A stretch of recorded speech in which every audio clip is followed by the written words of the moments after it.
All right, ladies and gentlemen, I was feeling some Somali dish, so today let's make lamb tips and injera. All right, so I went ahead and got the injera in curry and the main ingredients right there, which is this is Burberry, and also I got one of the key ingredients, which is kabi, which is some Somali butter. I got some green pepper, some cardamom ground, and also some olive oil and purple onion, red onions, and some chili pepper, jalapeno. And I also got some meat, different type of meat there, some garlic salt, and the main ingredients is actually then the lamb. I went ahead and cut up my lamb, stir it up in a bowl, got some red onions, cut them up really nicely, and sprinkle them on top, and also add some garlic, some chopped garlic on top. Now this is also my own mixture of seasoning. I just add a little bit of that on there, and added then the ground cardamom, which is really gives us a really nice flavor, a nice aroma to it. I also add a little bit of kosher salt on that, and then I added the olive oil to kind of tie all of the ingredients together, and then I added the kabi on that. Now all of this is to marinate. I added everything. It's gonna sit there, it's gonna soak in, it's gonna get it all inside, and it's gonna have it sit there. Typically it's good if you do it overnight, but of course I had it sat there for about, let's say, 30 minutes or so. From there I chopped up some ginger, which I love cooking ginger. It gives it a nice scent, and chopped up some of the jalapeno. Now I'm going to make the green sauce with this.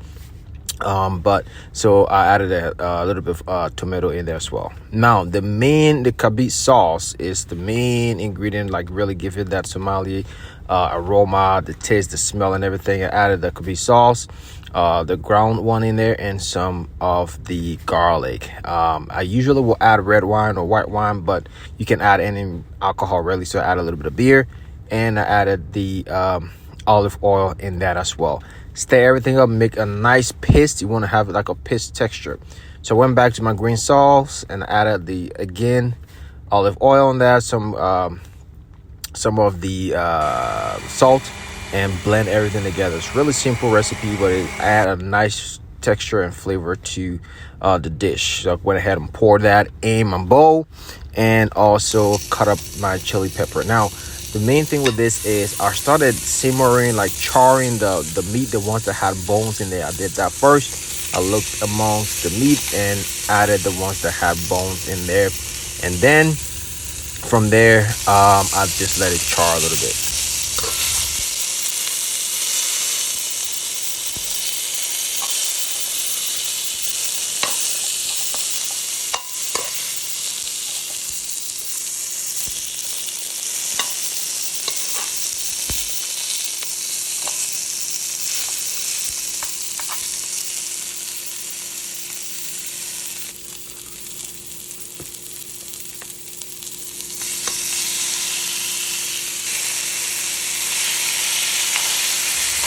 And then these started to all simmer and cook together. Now I can tell you, man, I wish you could smell it. It smells amazing. The garlic, the ginger, the cardamom.